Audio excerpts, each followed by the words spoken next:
Assalamualaikum warahmatullahi wabarakatuh. Para pemirsa Surya Aka Official, saya Surya Aka melakukan uh, pembacaan berita di mana Bapak Dahlan Iskan saat ini sedang dipanggil oleh Polda Jawa Timur, tetapi Pak Dahlan berada di Amerika ya.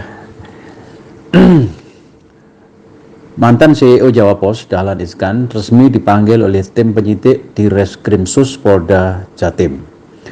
Sumber di Polda Jatim menyebutkan bahwa surat panggilan untuk Dahlan Iskan telah dikirim langsung staf di Reskrimsus langsung ke kediamannya di Sakura Regency, Surabaya.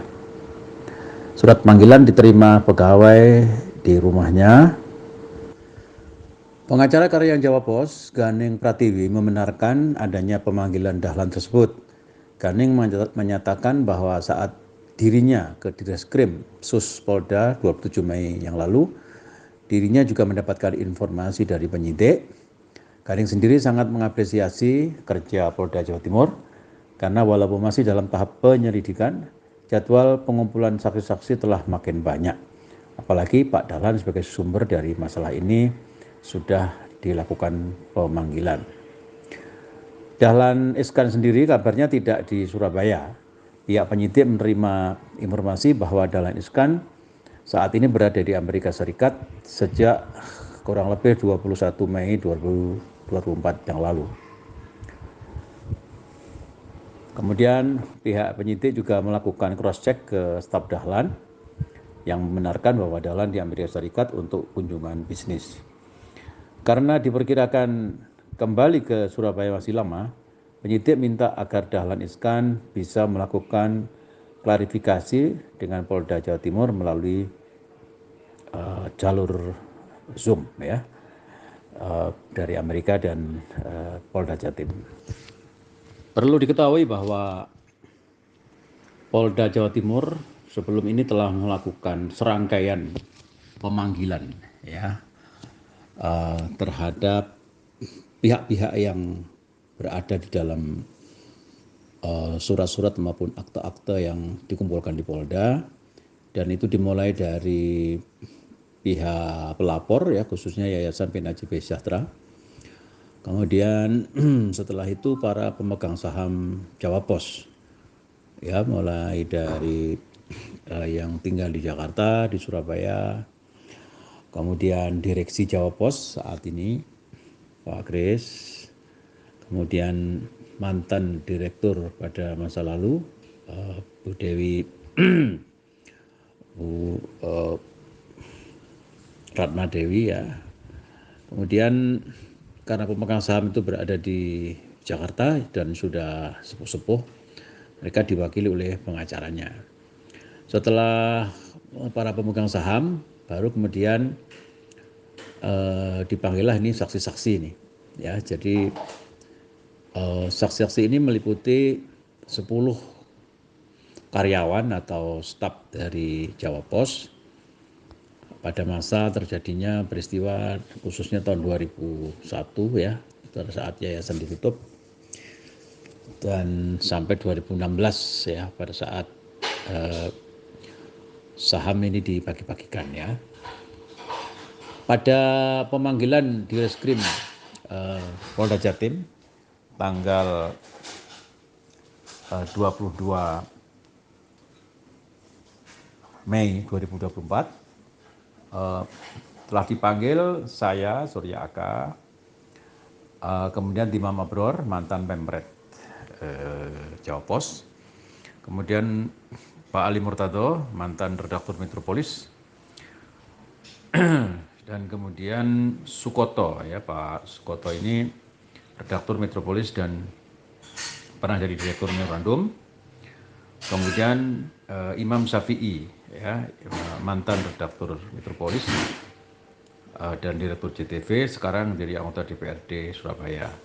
Tapi Pak Imam Syafi'i ini berhalangan pada saat pemanggilan tanggal 22 Mei. Kemudian pada etapa kedua, yaitu pemanggilan tanggal 27 Mei, yaitu Bapak Arif Afandi, mantan pimpinan redaksi Jawa Pos, beliau berhalangan. Kemudian Pak Yamin Hamid, beliau adalah staf legal di Jawa Pos. Kemudian Imron Mawardi, redaktur ekonomi Jawa Pos, juga berhalangan pada saat itu. Kemudian Pak Slamet Urip Prihadi, mantan redaktur olahraga Jawa Pos. Dan terakhir yaitu Zainal Mutakin, mantan direksi Jawa Pos. Saham satu hal sudah berbicara, pihak direksi sudah berbicara, kemudian pihak yayasan maupun karyawan juga sudah berbicara, dan gongnya itu pihak terakhir yaitu dari Pak Dahlan Iskan sebagai CEO Jawa Pos pada masa itu. Nah, tetapi juga ada sebelum ini telah dipanggil juga notaris yang tinggal di Surabaya. Notaris ini yang paling banyak mengeluarkan akte-akte notaris, akte-akte berkait dengan peristiwa-peristiwa yang dilaporkan dalam dugaan penggelapan saham ya, Jawa Pos. Jadi akte semua proses ini disebut dengan penyelidikan ya oleh Polri. Jadi karena penyelidikan maka belum masuk ke pidana murninya, mereka masih melakukan klarifikasi. Jadi misalnya seperti tadi itu ada akte-akte yang diterbitkan oleh notaris, diklarifikasi, benarkah akte ini produksi Anda yang mencatatkan dan sebagainya. Begitu juga dengan direksi yang didatangkan itu juga sama. Diperlihatkan laporan keuangan dan sebagainya ya. Begitu juga karyawan yang kemarin bersaksi sebanyak 7 orang ya, itu juga diperlihatkan dokumen yang dimiliki oleh direksi yang di situ disebutkan sebagai uang kompensasi dari saham, tetapi pihak karyawan menolak ya, disebut itu kompensasi karena terlalu kecil. Ya itulah dalam proses penyelidikan ini dilakukan klarifikasi termasuk juga Pak Dahlan ini. Jadi Pak Dahlan ini juga dipanggil sebagai mantan CEO yang akan dilakukan klarifikasi terhadap semua dokumen-dokumen yang diambil oleh Polri dan kemudian diklarifikasi satu persatu. Kemudian cerita atau kisah dari peristiwa ini semuanya seperti apa, latar belakangnya dan sebagainya. Nanti Pak Dahlan tentu akan bisa menerangkan ya. Tapi mudah-mudahan kita sebagai mantan karyawan Jawa Pos berharap Polri akan benar-benar serius menghadapi kesaksian-kesaksian ini, dan kita berharap ini akan menjadi menaikkan posisi dari penyelidikan menjadi penyidikan ya, harapan kita begitu.